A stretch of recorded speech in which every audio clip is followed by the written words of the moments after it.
Hello and welcome to the Handicapable Black Woman Throne Room. My view of humanity is a whole new tea. Hi, hello to all of my lovelies, my beauties, my royalties. Okay, okay. Let's take a deep breath. Because after this past weekend, trust me, people really, they tried to get me. And family, mm, I have so many Gray Sheep episodes I need to talk about. But yeah, family. How come for some of us, they're the ones that try to diminish you more than everybody else. But then, like when other people start looking and watching, all of a sudden, oh no, let me help you. Oh, see, I've got your back. Stop lying. Stop. You're funny. You did, yeah. But anyway, yeah, take that deep breath if you haven't taken it yet and exhale. Yeah, no, I'm doing okay. Yeah, maybe that's a hint that I need to take a nap, but not until after I finish a few more things.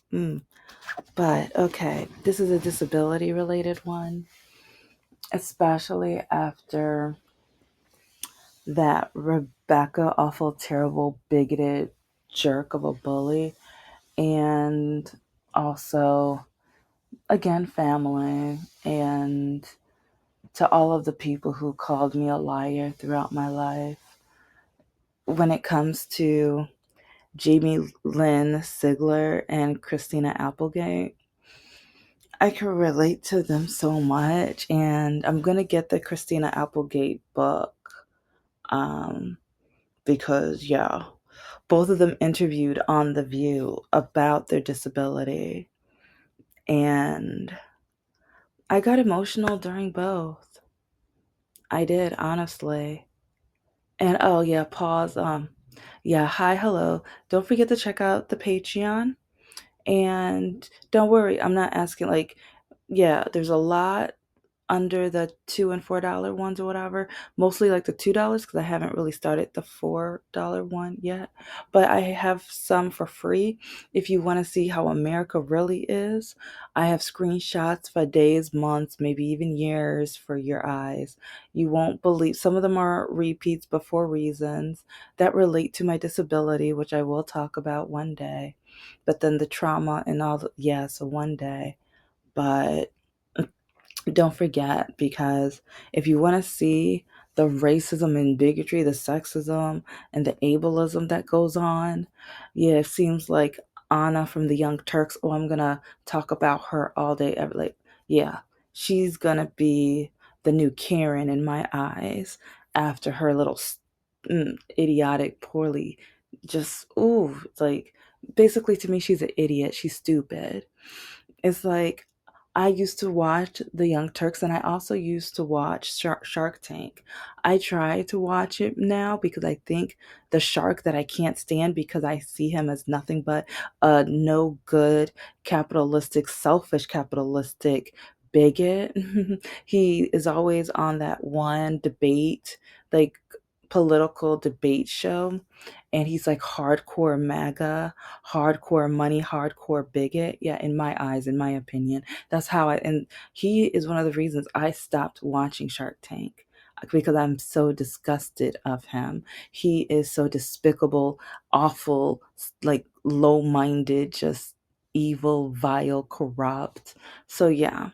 But yeah, so it's like I'm a lot of the shows that I used to be like, wow, okay, this is going to help me since I want to start a small business and I can study these and I can learn from these.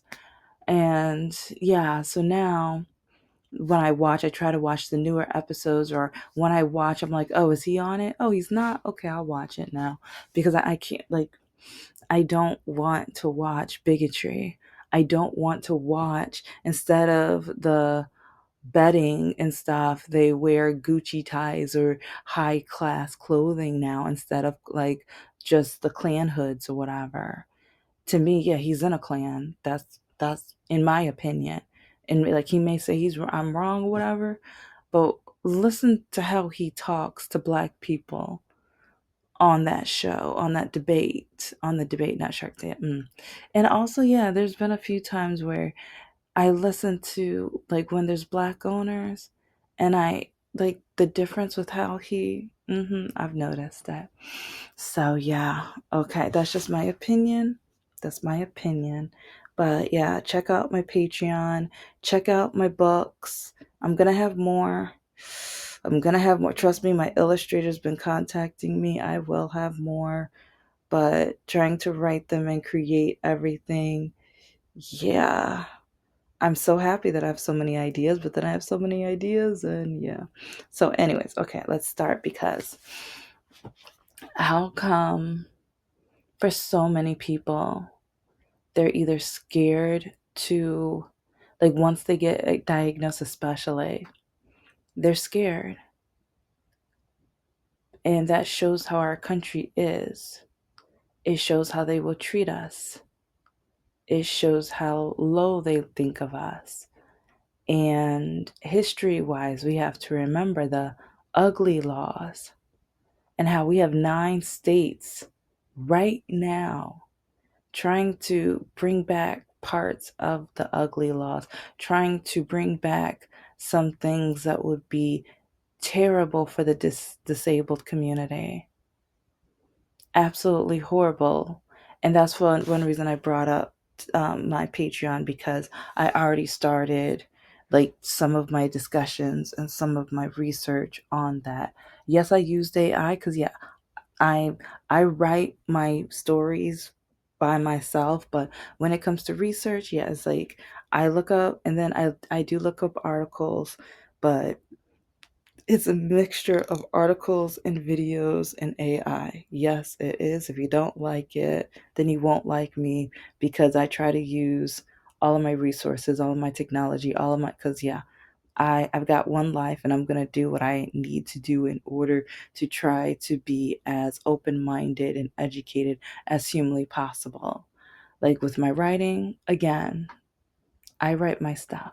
I do my research, and I do use AI when I'm researching like even weapons and superpowers, or sometimes I even, and I'm saying this because I know some people are gonna like like right now authors are being accused, but this is a different subject, so maybe I'll save it for later.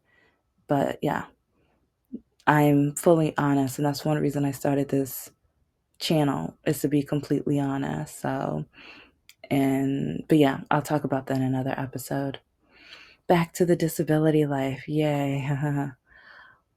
We have, or I've seen these two women who, they are absolutely amazing. Not all superheroes wear capes. Like the, what they have to go through now, and how they're now on the screen, small screen, and now they have a podcast together, and they're both sharing their stories about disability and the hard truth of it, and how people, and especially like in Hollywood, they exclude you. They don't like, when it comes to me, like so many people don't get it when when I go to job interviews with my disability, how many jobs like put me down or told me I need to go home and I need to go to the doctors and get fixed, or I need to practice how to walk, and because I was undiagnosed. And the fact that our American health system is horrible, especially for Black women. And this is another reason why I'm dragging Anna as much as I possibly can. Because if Anna from the Young Turks does not realize what some Black women with disabilities go through, especially when they're undiagnosed for decades, because doctors keep saying there's nothing wrong with her, because some doctors have the racist education, because some doctors were actually taught in med school that Black people have this superpower thing, or they don't really feel pain, or they don't feel as much pain, and oh, they're this and they're that. Like they have all of these stereotypes about Black people. That's not true. So then I lived a life where I kept saying nothing, like I'm not doing anything different. There's nothing that I'm faking. There's nothing that I'm trying to do. I'm just walking. And the doctors would tell my mom that I'm lying. One doctor told my mom, if you're a Christian, spank it out of her. And that's what my mom did more than that. She left me outside in the cold, in the freezing cold, in the frigid cold, until I couldn't feel my fingers. I remember a couple times. And then she was like, okay, come in this house and now start walking right. And I'd be so scared that I'd be marching around the house to make sure I picked up my feet. So when I hear Jamie Lynn Sigler and Christina Applegate on The View, I want to say thank you so much. And I know Jamie, like, yeah, see, I'm not on for, like, okay, Jamie Lynn, like, when she was saying how scared she was and how no one knew except for one of the actors who passed away, which I kind of feel bad because it's like that was it sounded in a way like that was like a father figure for her, and how he would check up on her. And it's like, but in a code word way where, like, he wanted to make sure no one else knew, but he wanted to make sure she knew that he was checking to see how she felt, if she was healthy and stuff. I needed that too. And I love that she had that. I think all of us with especially undiagnosed disabilities, we need that. I didn't have that. Everyone said I was a liar. Everyone said that I was making it up and I just wanted attention, and that I was jealous because my twin sister was perfect and smarter, more amazing, prettier, and all this other stuff. Everyone just kept saying how she was better than me. So they said the only way I can get attention is if I drag my feet and wear my shoes out to annoy and frustrate my mother. That's what they said. And so she tried to beat it out of me. Because even the church said she probably has demons in her, so beat the demon out. Do you know how many people told my mother to beat me? Doctors, doctors, family members, the church. Leading women at the church told my mother to, like, because they were like, in the Bible it says to spank your kids. Spank, like, make sure, like, she's not following your directions. The doctor said nothing's wrong, so punish her. It's like, make her pray it out. Every time the bishop said he was going to lay hands on people, my mom told me if I didn't get up there, she was going to beat me when we got home. So then I had to go up there. And then when we got home and I was still dragging my feet, she was like, see, there's a demon. You didn't even want him to lay hands. There's something wrong with you. There's something wrong with you. I know there's something's wrong with you. I need to throw you out because I don't want demons in this house. That's what she would tell me. She needed to throw me out to get the demons out.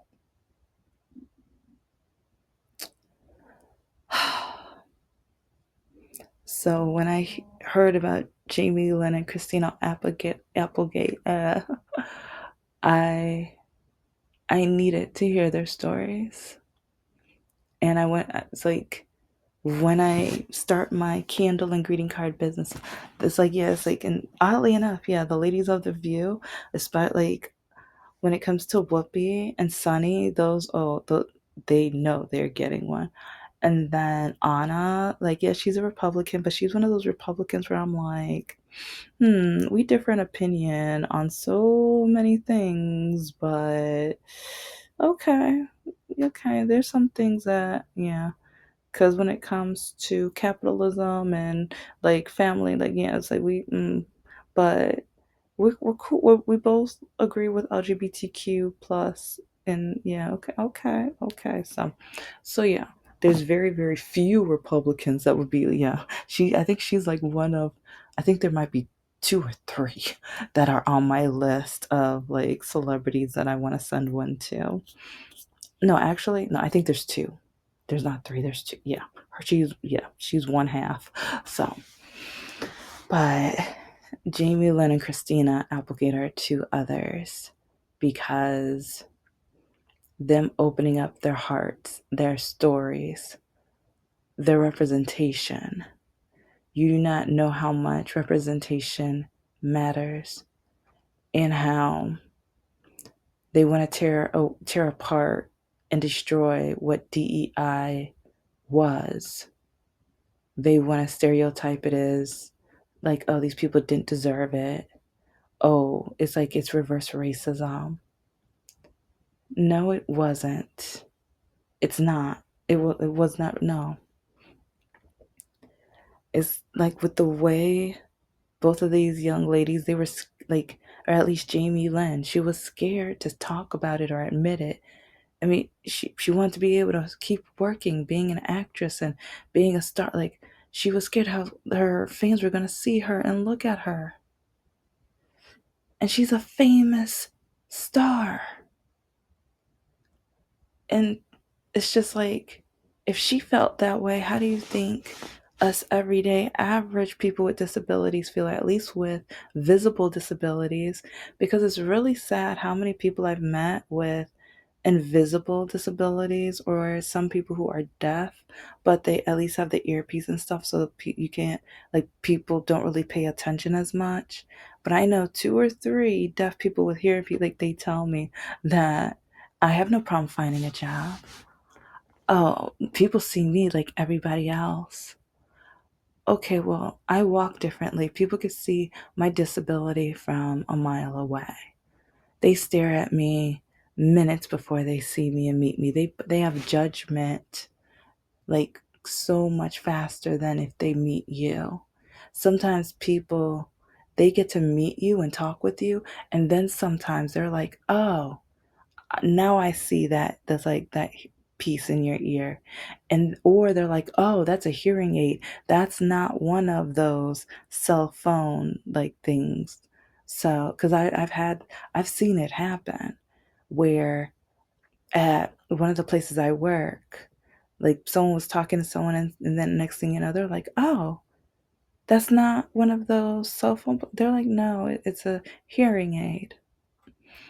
And it was weeks into the class, and they were classmates, and it was just like, wow. It's like she had all of that time to have an amazing first impression, but then when people see me, people talk slower. How are you today? Oh, who dressed you? You look so nice. Your mom must have done an amazing job. All of this is real. Like, this is how some of these ignorant, awful, terrible people treat me. But then they say there's nothing, like, we don't need DEI. And like, we don't need DEI in the classroom when we have actual stupid, ignorant, bigoted people coming up talking to me like that. So when I reply, all of this, they act like I have attitude. When I'm like, oh no, I dressed myself. Yeah, I don't need help with that. Oh, well, like, no, oh, and yeah, I get that. And or, oh wow, you're talking, like, yes, I'm talking. I know how to speak. I know how to communicate. Then they say I have attitude. That's not attitude, that's the truth. If you don't like it, don't bother me. If that's probably attitude, and I don't care. It's like I don't like when people automatically come up to me acting like that. Yes, I walk differently. Yes, I do have a disability. And yes, I can have an attitude. Oh, I can have a great attitude. And with some people, oh, I'm going to tell you some of my best lines one day. But one of them, I tell some of my college classes, when people ask me, "Oh, what's wrong with you?" I tell them, "You first." Then they look at me dumbfounded. And so then we play the silent game. I either get on my phone or I keep walking or I ignore. It's like, if you're not fast enough to keep up with my conversation or my questions, I don't have time for you. I don't. And I won't bother. So with these two women, there is like a TV show ideas. I do have several, and that's one reason I write my novels, my books. But I wish on Disney, because we need to start young. It's like, yeah, they're scared of having DEI in the classroom. Let's have it on TV. What about a show with kids, with a mom who has a disability, maybe in a wheelchair, maybe deaf or something, and or maybe another show where the main character, the kid, has the disability.